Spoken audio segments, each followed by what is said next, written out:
What are you gonna do? What are you gonna do?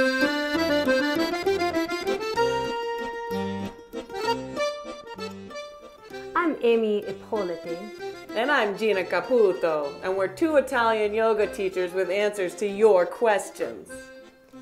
And Gina, the first question today is from Amy. Same name as me. And she says, you know, I really want to be able to make some bigger statements when I teach yoga, but I immediately go into vulnerability and I edit myself. Then on the other hand, some teachers make too many of these big statements and they end up being kind of meaningless. And I want to truly speak from the soul instead of the book of yoga.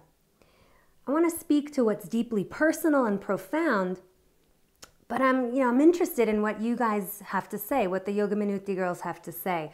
And I think what she's talking about here is, when you're giving an instruction and you want to be deep, you want to say something maybe a little bit more philosophical, but you're worried that it's going to come across corny or cheesy, or you think that maybe the students are going to kind of be throwing up in their mouth a little bit.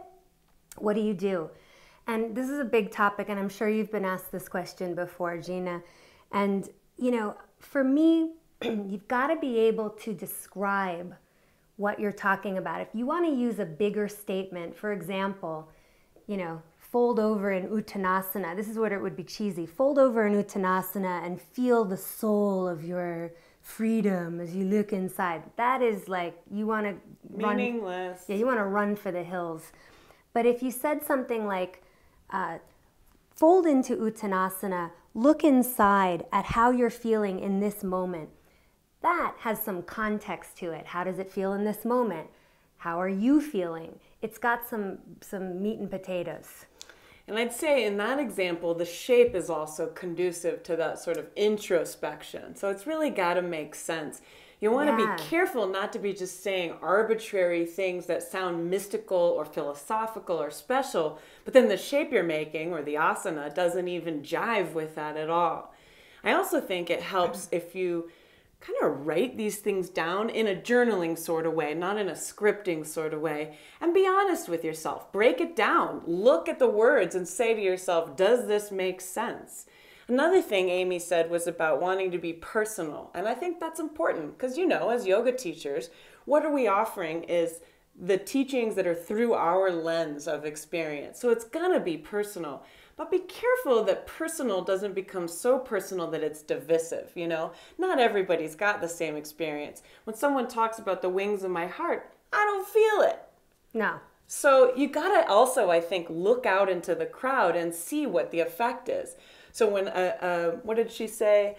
These bigger, bigger statements. When a bigger statement lands, you see something shift in the room. You might feel an ah, or you see shoulders relax. Something happens. If you make what you think is a bigger statement, then you look out and nothing happens, you might want to check yourself. I think the writing down part is very important, and here's why. If you wanted to describe how this flower smelled, you could be like, it smells good. That's not very descriptive. But if you actually took it and you smelled the flower, what perfume is there? What essence? How does it make you feel? It's like trying to describe how, a good gnocchi with a good pesto sauce with taste in your mouth. How do you relate that to the student? There's a rasa, a flavor. And when you can actually really describe something and give the essence of a flavor, when you're describing something to a student, it will be profound. That's one thing I think. And writing it down absolutely is a fabulous idea.